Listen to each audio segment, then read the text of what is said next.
लेकिन द्वापर युग के अंत में वेद व्यास जी ने इसके 4 भाग कर दिए, ऋग, यजु, साम और अथर्व। पहले तो वेद एक ही चलता था।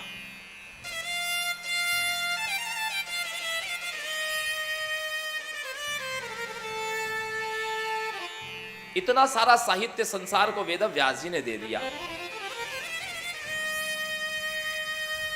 एक बार अपने आश्रम में सरस्वती नदी के तट पर वेद व्यास जी ध्यान जप कर रहे थे। पुरा सरस्वती तीरे व्यासः सत्यवती सुतः आश्रमे कलविंको तु दृष्ट्वा विस्मयमागतः।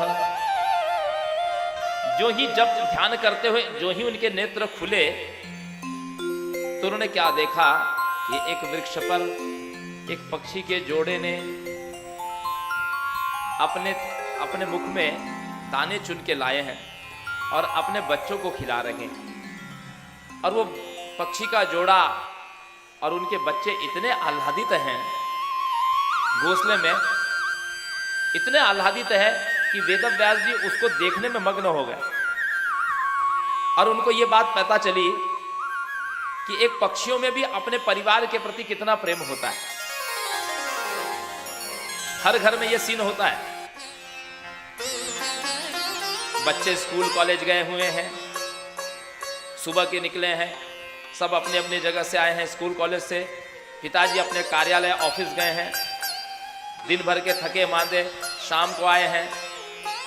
और गृहिणी ने क्या किया है, गृहलक्ष्मी ने आपने इन सब के लिए बढ़िया सबके पसंद का भोजन बनाया है और सारे लोग भोजन करने बैठे हैं। फिर बच्चों ने कहा मम्मी आप भी आ जाओ ना साथ में, आप भी थाली लेकर के बैठ जाओ।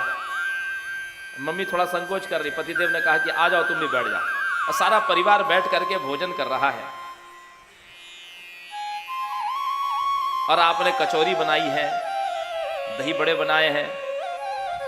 आप आग्रह कर रहे हैं तो चलो तुम्हारी इच्छा है तो दे दो एक ठो। और कितने बड़े आनंद, ये घर में आजकल ये सीन भी दुर्लभ हो गया है।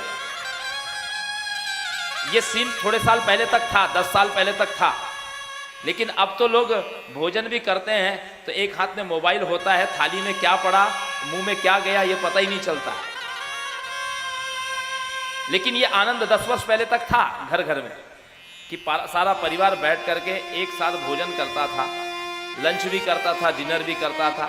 लंच तो पॉसिबल नहीं भी है, संभव नहीं भी है, लेकिन डिनर तो लोग, रात्रि भोजन जो है वो तो सब लोग परिवार मिलके करता था, करना भी चाहिए।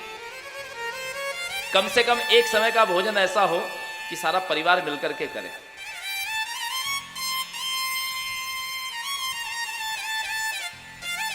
दो चीजों पर यदि आपके नियम बन जाए, पहला पूजा पूरा परिवार साथ में मिलकर करें। रोज की नहीं करते हैं तो कम से कम सप्ताह की एक बार, सप्ताह में जैसे शनिवार या मंगलवार को सुंदरकांड का पाठ हो जाए, सारा परिवार मिलकर कर ले। नवरात्रि का होम हवन है, सारा परिवार मिलकर कर ले। गणेश जी की स्थापना पर गणेश जी की आरती सारा परिवार मिलकर कर ले। दीपावली का पूजन जो है सारा परिवार मिलकर के कर ले। महीने में एक आध बार सत्यनारायण भगवान के घर में पूजन हो जाए, कथा हो जाए, सारा परिवार उसमें बैठा हो। और भोजन, कोई एक समय का भोजन परिवार मिलकर के साथ में करें। यदि ये व्यवहार आपके घर में लागू हो जाए तो आप विश्वास मानिए कि परिवार में एक दूसरे के प्रति प्रेम और विश्वास दृढ़ हो जाएगा।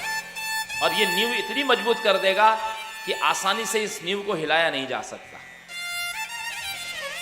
लेकिन हमने इन बातों पर ध्यान नहीं दिया, हमने इन विषयों पर ध्यान नहीं दिया। इसी कारण आज घर घर में आपस में सबकी एक दूसरे से नहीं बनती। केवल एक समय बीत रहा है बस। कब सूर्योदय हुआ, कब रात बीत गई, सब अपने अपने कमाने में लगे हुए हैं, सब अपना करियर बनाने में लगे हुए हैं, किसी को किसी की चिंता नहीं। माँ का शुगर बढ़ा हुआ है, बच्चों को समय नहीं है कि जांच करवाया जाए।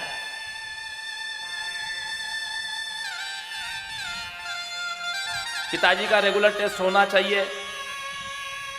दादा दादी को भी कहीं तीर्थ में जाने की इच्छा है, कोई पूछने वाला नहीं।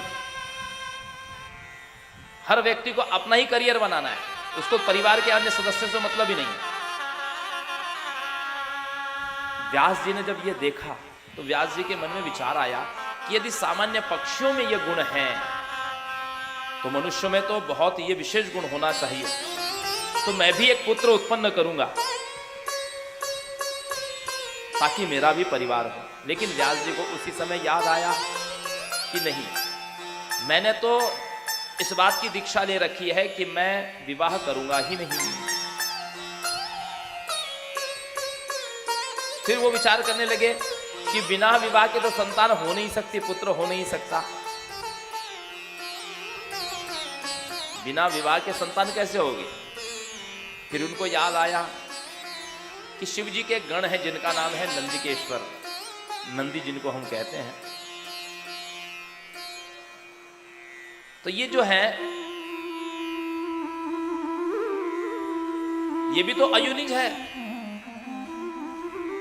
ये बिना स्त्री के इनकी उत्पत्ति हुई है।